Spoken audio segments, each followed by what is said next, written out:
Hello, friends. This is Dave Hurwitz, executive editor at ClassicsToday.com, here with a fascinating question in musical aesthetics.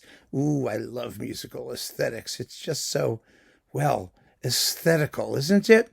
The question is very simple. It was based on my video where I talked about the almost perfect performance of Dvorak's Fifth Symphony on SWR. Where there was just one little tiny problem with the performance, the inaudibility of the triangle and the scherzo, which was so annoying considering how good the rest of it was. And when something is really, really good, little tiny flaws kind of dig at you. And so this particular viewer asked, is there any such thing as a perfect masterpiece? I don't know about perfect performances. I mean, there's no such thing as a perfect performance, I don't think. Really perfect. I mean, totally, completely, utterly perfect, but a perfect masterpiece, compositionally speaking. Let's look at it that way. And the answer is, it depends, doesn't it? It depends on your perspective. It all depends on your definition of what constitutes perfection and what qualities you're looking for, which would result in that perfection. But in thinking about this very reasonable question, there were some fun answers that started to be given. One of which was like, well, Mozart was a perfect composer. And someone responded, yeah, perfectly boring. And he's so perfect, he's dull. Well, that is the logical place that line of inquiry often goes, doesn't it? But there is a very interesting comment on perfection in music by one of the great musical perfectionists. I am referring to Johannes Brahms. Brahms was possibly the most persnickety perfectionist in all of music. He really was. And his comment, I quote, in my little book on the Brahms symphonies that I wrote a while back, which is kind of handy to have. If you like Brahms symphonies, I recommend it highly. Let's see what else happens here. No, the introduction talks about Brahms's historical foot problem. Remember the foot problem with Brahms? When they were talking about his first symphony, and he talked about the foot writing symphonies in the footsteps of a giant, the giant being Beethoven, and he had all these issues with these little footsteps. But he was talking to George Henschel, who was a baritone and later a conductor. Who wrote a wonderful little book about Brahms, actually, about his relationship with Brahms. It's delightful. But in any case, this is what Brahms said, and I think it's really worth considering. He said, one ought never to forget that by actually perfecting one piece, one gains and learns more than by commencing or half finishing a dozen. Let it rest, and keep going back to it and working at it over and over again until it is completed as a finished work of art, until there is not a note too much or too little, not a bar you could improve upon.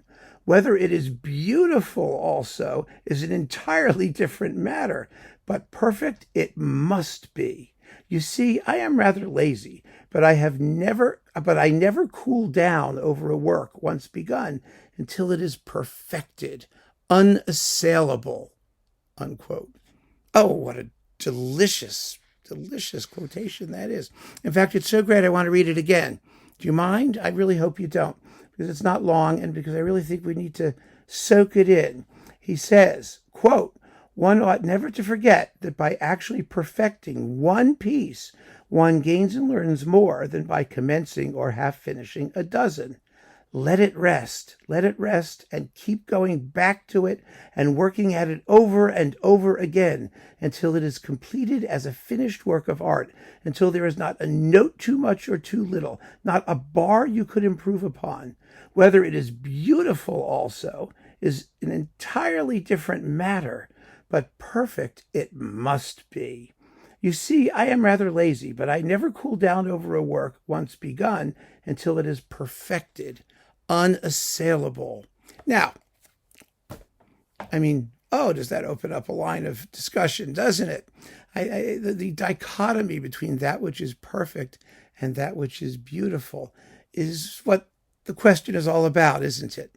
Because Brahms is talking about a question of technique, I mean, if any composer wrote music which is perfect, it's Brahms. He did exactly what he describes there. He worked and worked and worked and polished and worked until from a technical point of view, each piece was a little polished diamond of perfection. But were they all beautiful? Well, that becomes a matter of inspiration, that mysterious quality, and what we define as beautiful, and what our own aesthetic criteria are, and our own subjective impressions of the piece of music. And it's really more important than whether or not it's perfect, whether it's beautiful, isn't it? I mean, in the final analysis, we want something that moves us, something that speaks to us, something that is expressive. Part of that expressive potency is unquestionably a matter of craft, a question of technique, but part of it also is a function of the quality of the ideas, the entire conception, the way that conception is worked out, not just in technical terms, in terms of notes on the page, but in terms of scale, timing, wholeness. And there are qualities in music that we might very well say are inimical to perfection, that perfection destroys. That was the comment that Mozart is perfect but dull. Qualities such as spontaneity, impulsiveness, organic cohesion, things like that. The idea that a piece of music should sound as if it's being composed as we listen, as a completely spontaneous happening. Well, it's possible that you can write so perfectly that all of that feeling of freshness and spontaneity and inspiration simply evaporates. You could argue that Brahms may be one of the most perfect composers, but he's also the least spontaneous. There's very little in Brahms that sounds as though it has that immediacy of inspiration. It has the inevitability of construction, which is a different quality entirely. And they're equally fine qualities. But perfection isn't necessarily a goal to be sought all by itself. There are composers whose works are a complete mess from a technical point of view. Beethoven was one of them in many respects. Janacek, think of Janacek, a composer who sounds like everything just sort of hatched, popped out in this giant thrust explosion of inspiration.